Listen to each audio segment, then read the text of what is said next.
अब राजस्थान की खबरें सिर्फ देखिए ही नहीं, पढ़िए भी हमारी वेबसाइट rajasthantak.com पर।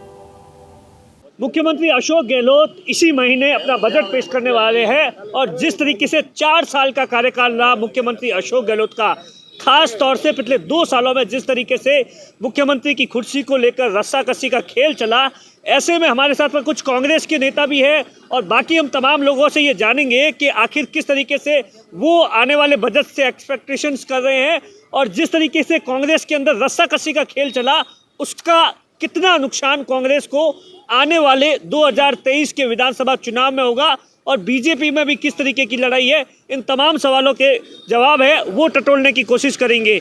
अच्छा सर, क्या नाम है आपका? महावीर। अभी जी आप पार्षद हैं जी। अच्छा, एक बार 4 साल का जिस तरीके का मुख्यमंत्री अशोक गहलोत का कार्यकाल रहा, आपने जिस तरीके से लड़ाई लड़ी थी, क्या लग रहा है? 4 साल का जो मुख्यमंत्री जी का कार्यकाल है वो अद्वितीय है। मैं एक बात कह सकता हूं कि जो मुख्यमंत्री जी ने जो 4 साल शासन किया, पूरे हिंदुस्तान में किसी भी स्टेट से उसकी तुलना भी नहीं की जा सकती। अतुलनीय काम किया है और जनता के लिए सदुपयोगी ही काम किए। जो आम जन के लिए हितार्थ है और आम जन के लिए ज़रूरी था वो ही काम किया। जिस तरीके से 2 सालों से लड़ाई चल रही है, हर 2-4 महीनों में पायलट मुख्यमंत्री बनना चाहते हैं, अशोक गहलोत कुर्सी आपको क्या लगता है इन सबसे कांग्रेस को कितना नुकसान हुआ? बंधु, मैं एक बात कहना चाहता हूं कि पायलट साहब मुख्यमंत्री बनना चाहते हैं, ये बार बार आप ही कह रहे हैं। पायलट साहब ने कभी नहीं कहा कि मुझे मुख्यमंत्री बनना है। तो विधायक दल की बैठक होने वाली थी 25 तारीख को। विधायक दल की बैठक तो कई चीज़ों को लेकर होती है। अब आप उसको मसाला बना देते हैं कि साहब वो मुख्यमंत्री बनना चाहते हैं। ये तो बात सिर्फ मीडिया की है, बाकी कांग्रेस में ऐसा कोई बात है ही नहीं। अच्छा, नुकसान नहीं हुआ कुछ भी इस लड़ाई से? जो इस तरीके से पायलट साहब अचानक ही 10-15 एमएलए को लेकर चले गए तो उससे कोई कांग्रेस को नुकसान नहीं हुआ? आप बताइए, पायलट साहब गए थे, क्या हुआ? नुकसान हुआ? कुछ भी नहीं हुआ। अच्छा, देखिए, आज हम वापस वोट लेने जाएंगे तो हमारी सरकार के कामों पे जाएंगे ना, और सरकार के काम आप भी देख रहे हैं। आपने ये भी देखी बीजेपी की जन आक्रोश रैली। अब जन आक्रोश की रैली कितनी सक्सेसफुल रही और कितनी विफल रही है आप जानते हो, और आपने ही बताया सब कुछ कि कितनी विफल है कितनी सफल है। तो वहाँ जनता के बीच में हम वोट लेने जाएंगे तो सरकार की उपलब्धियों पे वोट लेने जाएंगे। क्या लगता है 2023 के लिए कौन सा चेहरा जरूरी है? पायलट जरूरी है, मुख्यमंत्री अशोक गहलोत जरूरी है, या दोनों जरूरी है? क्या कुछ लगता है आपको? इस देश के लिए और इस राज्य के लिए कांग्रेस का आना ही बहुत जरूरी है। चेहरा कोई मायने नहीं रखता है। अच्छा, ठीक है। अच्छा सर, क्या नाम है आपका? मेरा नाम तरुण कुमार है। अच्छा, किस तरीके से आप देख रहे हैं 4 साल का कार्यकाल? मुख्यमंत्री जी बजट पेश करने जा रहे हैं और इसी साल चुनाव है। बिल्कुल अभूतपूर्व कार्यकाल रहा 4 साल का। आप देखेंगे सबसे बड़ा जो मुख्यमंत्री जी का अचीवमेंट है वो चिकित्सा के क्षेत्र में रहा। उन्होंने पूरे हिंदुस्तान में, राजस्थान ही ऐसा जिला है जहाँ हर चीज़ फ्री है। मेडिसिन के मामले में आप देख लो, पेशेंट हॉस्पिटल में जाता है, वहाँ से उसको उठकर घर पे जाना होता है, कहीं जाने की जरूरत नहीं है।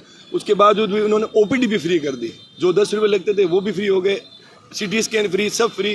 कहने मतलब हर एक कमज़ोर से कमज़ोर वर्ग को इन्होंने इतना संबल दिया है इस मामले में जिसका कोई भी सानी नहीं है। आपसी जो कांग्रेस की लड़ाई थी उससे कांग्रेस को नुकसान होगा? नहीं, कोई लड़ाई नहीं है। देखिए, ये मुख्यमंत्री कौन बनेगा, क्या बनेगा, ये सिर्फ सोशल मीडिया की उपज है। कहीं पर भी सीएमओ से या किसी ऑफिशियली किसी का कोई भी न्यूज़ नहीं है। तो ये सिर्फ एक सोशल मीडिया उपज है, इसको एक डिनाई किया जा सकता है। आपको क्या लगता है 2023 में किसके चेहरे पर चुनाव लड़ना चाहिए? पायलट? वो सिर्फ विधायक दल की बैठक होगी, उसमें ही तय होगा। चेहरा कौन सा होगा जिसके ऊपर चुनाव लड़े? कांग्रेस मुख्यमंत्री जी अशोक गहलोत के चेहरे पे लड़े, पायलट के चेहरे पे लड़े? देखिए, सीएम साहब जिस तरह काम कर रहे हैं और पायलट साहब भी, दोनों बेटर हैं मेरे ख्याल से। लेकिन अगर युवा चेहरे को देखा जाए तो सचिन पायलट ही बेटर है। आप देखिए, कुछ और समर्थक है, उनसे भी बातचीत कर रहे हैं। सर, क्या लगता है 4 साल का कार्यकाल कैसा रहा और क्या लग रहा है 2 साल की जो रस्साकसी चली थी उससे कांग्रेस को कितना नुकसान है? दिनेश जी, ये लड़ाई तो महत्वाकांक्षा की है ऊपर लेवल की, तो बाकी धरातल पे देखा जाए तो सीएम साहब ने खूब सारी अच्छी योजनाएं चलाई है जिससे आम जनता को राहत प्रदान हो रही है। लेकिन इस नुकसान किसको हुआ जो ये रस्साकसी चल रही थी? इसको सर बेसिकली मानो तो कांग्रेस कार्यकर्ता को नुकसान हुआ है। किस तरीके से कांग्रेस कार्यकर्ता ने 2018 के अंदर जिस तरीके से जंग लड़ी थी और उसके बाद में जिस तरीके से, क्या लगता है कार्यकर्ताओं को मान सम्मान मिला इस बार?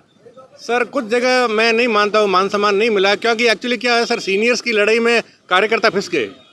अब क्या लगता है कि 2023 में क्या कुछ होना चाहिए कांग्रेस के लिए जिससे कि कांग्रेस फिर से सत्ता में आ जाए? हम तो ये चाहते हैं सब ऊपर एक हो जाए और कांग्रेस की सत्ता वापस आए। अच्छा सर, अच्छा आपका क्या नाम है भैया? मेरा नाम गोविंद भील है। अच्छा, क्या लगता है किस तरीके से 4 साल का जो कार्यकाल रहा और अब बजट भी आने वाला है, कांग्रेस के अंदर आपसी खींचतान रही, क्या कुछ देखते हैं? 4 साल बहुत ही अच्छे रहे। जिस प्रकार से इंदिरा रसोई, शहरी रोजगार योजना, बहुत सारी जो अशोक गहलोत साहब की जो योजना है जो आम पब्लिक के लिए और उनको कैसे पूर्ण रूप से मिले, वो भी संपूर्ण रूप से आप पूरे शहरों में भी देख रहे हो। और आपसी लड़ाई को तो हमें दिख नहीं रहा है, उनकी क्या समझ में वो क्या बातें बनाते हैं, ये इससे कोई फर्क नहीं पड़ता है। क्या लगता है इन योजनाओं के बहाने 2023 में फिर से कांग्रेस सत्ता में आ जाएगी? बिल्कुल, क्यों नहीं, आम पब्लिक को फायदा मिला जरूर। सरकार तो बनेगी, आम पब्लिक के अनुसार ही सरकार बनती है। आप देखिए कि कुछ और लोगों से भी बातचीत करने की कोशिश करें। अच्छा सर, 2000 जिस तरीके से मुख्यमंत्री अशोक गहलोत की योजना है, क्या लगता है 2023 में इसी योजनाओं के बाद सरकार सत्ता में फिर से आ जाएगी? बिल्कुल, इसमें कोई शक नहीं। कौन सी योजना आपको सबसे अच्छी लगती है? कौन सी योजना नहीं सर, देखिए कोई एक योजना का नाम बता दीजिए। चिरंजीवी बीमा योजना देख लीजिए, इंदिरा रसोई योजना देख लीजिए, महिलाओं के लिए जो नैपकिन की योजना ले आए वो देख लीजिए, बेरोजगारी भत्ता योजना देख लीजिए, वृद्धों के लिए पेंशन योजना देख लीजिए, सामाजिक सुरक्षा है, एजुकेशन को लेकर है, हेल्थ को लेकर, किसको लेकर नहीं है। इससे पहले भी जब कांग्रेस सत्ता में थे, मुख्यमंत्री अशोक गहलोत थे, उस वक्त पहली बार जब सत्ता में थे तो नरेगा लाए थे, दूसरी बार में निःशुल्क योजना लाए थे, लेकिन फिर हालत क्या हुई ये आपको भी पता है। देखिए, हर समय परिस्थिति और समय जो होता है उसके अनुसार होता है। वर्तमान में ये है कि जनता में किसी भी प्रकार से कोई विरोध नहीं है, न कांग्रेस के खिलाफ है, न अशोक जी गहलोत के खिलाफ। अच्छा, आपका क्या नाम है? मनोज कुमार नाम है सर। अच्छा, क्या लगता है सरकार के 4 साल के कार्यकाल किस तरीके से देखते पुरानी पेंशन लागू की, हम तो उसके आधार पर गहलोत साहब को वोट देंगे। हैं?